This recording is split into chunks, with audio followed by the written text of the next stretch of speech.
안녕하세요. 프라우드 코리아입니다. 최근 애플TV에서 파친코라는 오리지널 시리즈를 공개하면서 제1교포의 삶에 대해 다루게 되자 그 여파가 엄청나게 퍼지고 있습니다. 그리고 파친코가 실제 인물을 모티브로 삼아 만들어졌다는 것에 대해 사람들이 점점 관심을 갖게 되는데, 일본 내에서는 어느 정도 팩트에 기반이 되어 있는 부분도 완전히 허구, 사기라고, 절대 사실이 아니라는 등 무조건적으로 부인하고 있죠. 아시다시피 외국에서 는 한국인들을 재미교포, 제1교포 등으로 부르곤 합니다. 그중 교포라는 단어는 다른 나라에 정착해서 그 나라 국민으로서 법적 지위를 가진 사람을 의미하죠. 그러나 법적으로는 국민이나 사회적으로는 주류에 동화되지 못하여 얹혀 사는 경우가 많죠. 일제강점기 시절 일본군은 엄청난 수의 조선인을 속여 군대와 군수공장 또는 해외로 데려갔습니다. 그리고 1945년 일본이 패전선언한 이후에도 여러 이유로 인해 한국으로 돌아오지 못한 이들은 어쩔 수 없이 일본의 털을 잡을 수밖에 없었고, 그들과 그들이 낳은 후손을 제1교포라고 부르게 되었습니다. 식민지였던 한국이었기에 현지 일본인들은 교포들에 대해 온갖 이유로 차별하고 배제하면서 무늬만 일본인 취급을 받았죠. 한국인도 일본인도 아닌 모호한 정체성은 어린 시절부터 그들에게 혼란을 불러왔습니다. 그래서 많은 제1교포들이 차별을 피해 교포임을 숨기거나 정상적인 사회로 진입하지 못하고 어두운 길로 빠지는 경우가 많았습니다. 이는 현재까지도 일부 이어지고 있다는 소리도 있습니다. 그래서 일본에서 대학을 나오고 유학을 다녀와도 제1교포에게 주어지는 일자리는 마땅하지 않았죠. 이러한 배경은 드라마 파친코에서도 잘 표현되고 있습니다. 원작 소설인 파친코를 출간한 재미교포 이민진 씨는 일본계 남편이 도쿄로 발령되면서 4년간 제1교포 수십 명을 인터뷰하며 보다 현실감 있는 스토리를 짜내어 갔습니다. 마침내 30년간의 세월 동안 만들어 최근에 빛을 본 작품이 되었죠. 제목 파친코에서 유래되듯이 파친코를 운영하는 아들 집에 사는 선자를 중심으로 이야기는 시작됩니다. 그런데 왜 하필 이름을 파친코로 지었을까요? 이유는 앞에서 말씀드린 것에서 찾을 수 있습니다. 당시 일본에 있어서 한국인들은 여전히 식민지에 거주했던 하층민 수준밖에 되지 않았죠.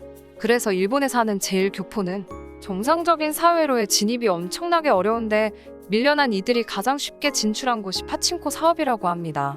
그래서 파친코는 제1교포에 있어서 상당히 상징적인 장소로 볼 수 있는 것이죠.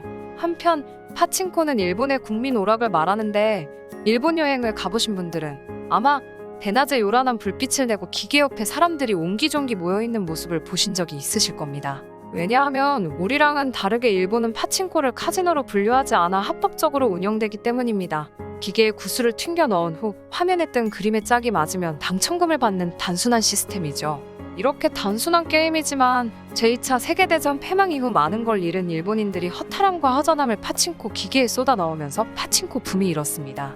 게임에 사용되는 쇠구슬도 전쟁 후 군수물자인 베어링을 재활용하기 위한 것이라고 하죠. 일본인이 파친코 게임에 열중한 이유는 게임에 빠진 그 순간만큼은 현실에서 도피할 수 있었기 때문이었습니다. 구슬이 구멍에 들어가고 그림의 짝이 맞을 때 구슬이 촤르륵 쏟아지는 소리를 들으며 현실의 두려움을 이겨낼 수 있었다고 하죠. 한편 제1교포 중 파친코 경영자는 약 70%가량이나 된다고 하는데요. 이렇게 많은 이유는 바로 일본인들이 파친코 사업을 꺼리는 경향이 있기 때문이죠. 이런 음산한 곳에서 벌어지는 도박이라는 인식이 있었고, 이 점에 있어 제1교포가 가장 쉽게 진출할 수 있는 분야가 된 것입니다. 그리고 그 수많은 교포 사업가 중 특이점을 가지는 한 사람이 있었는데요. 제1교포임에도 불구하고 무려 일본 재계 서열 7위까지 올라간 전설적인 인물이 있습니다. 바로 마루안이라는 파친코 회사 창업주인 한창호 회장입니다. 실제로 소설 파친코의 이민진 작가가 인생 역전 스토리를 듣고 모티브로 삼은 인물이 바로 이 한창호 회장이죠. 그는 2001년에 일본 국적을 취득했지만 여전히 한국 이름 한창호를 버리지 않은 경남 삼천포 출신의 경제인입니다. 그는 16세 어린 나이에 일본으로 건너가 주경야독하며 호세이 대학 경제학부를 졸업하였으나 조선인 차별 기류 때문에 쉽게 직장을 얻지 못했죠. 그래서 어쩔 수 없이 매형의 파친코 일을 돕게 되었는데요. 시간이 흐른 뒤 매형의 파친코 가게를 인수하고 기계 조작 없이 착실하게 파친코를 운영한 덕에 사람이 몰려 점차 점포를 늘려나가는데, 일본 야쿠자와 결탁하지 않고 점포의 청결을 유지하고 친절한 서비스를 제공하는 등의 경영으로 업계 최고로 우뚝 서게 되었습니다. 그래서 현재 교토에 본사를 두고 있는 주식회사 마루안은 무려 2조엔 수준의 연매출을 기록하고 있고, 일본 국내 315개의 점포를 등록할 만큼 어마어마한 기업이 되었죠. 그리고 원래 파친코는 한국의 오락실처럼 음산한 분위기였는데, 이를 양지로 끌어올린 일본에서도 전설적인 인물로 통하기도 합니다. 한창호 회장의 국적은 말씀드렸듯이 일본입니다. 그리고 아무래도 일본 굴지의 파친코 창업주가 한국인이라는 사실이 일본 정부에게는 탐탁치 않았을 겁니다. 그래서 일본 정부는 앞장서서 그에게 귀화를 권유했죠. 동시에 일식 이름을 사용하라는 압박도 했습니다. 그러나 그는 한국식 이름을 허용하지 않으면 귀화하지 않겠다고 맞섰는데요. 결국 그는 한찬호라는 한국식 이름을 사용하게 되었습니다. 이는 일본에서 이응을 발음할 수 없어 창 대신 찬을 쓴 것이라고 하네요. 한창호 회장은 세계한인상공총연합회 회장을 맡는 등 한국계 기업인들의 글로벌 네트워크 형성에 기여하고 있으며 부인 나가코 여사와 함께 한창호 나가코 교육문화재단을 운영하여 고향 사천시 등지에 장학금을 후원하고 있습니다. 또 김연아 선수가 과거 대회에서 한글 광고를 보고 좋아했다는 얘기를 들은 한창호 회장은 ISU 세계선수권대회 스폰서에 한글을 병기하기도 했죠. 이뿐만 아니라 강원도 명예지사로 임명되어 2014년 GTI 국채무역 투자박람회 조직위원장으로 활동하여 한국 성장에 무한한 지원을 했습니다.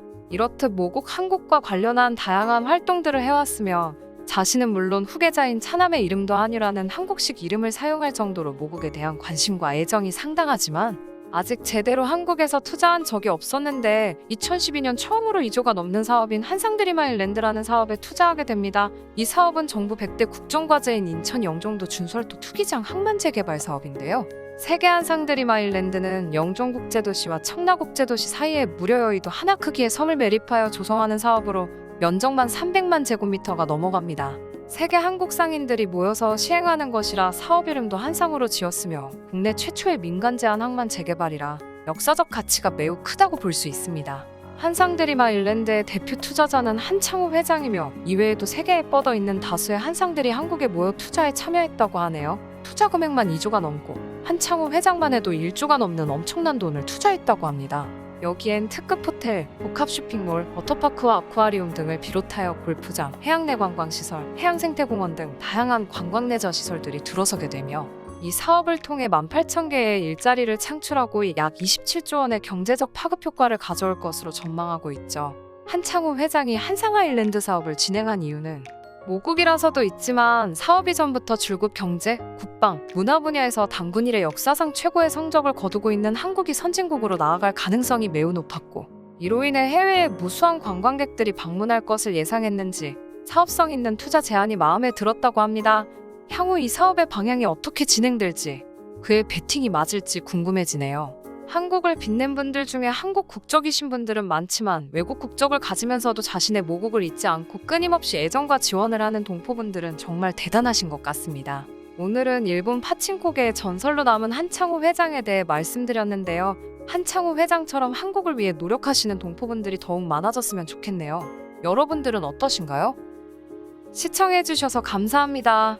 구독과 좋아요, 그리고 알람 설정 부탁드립니다.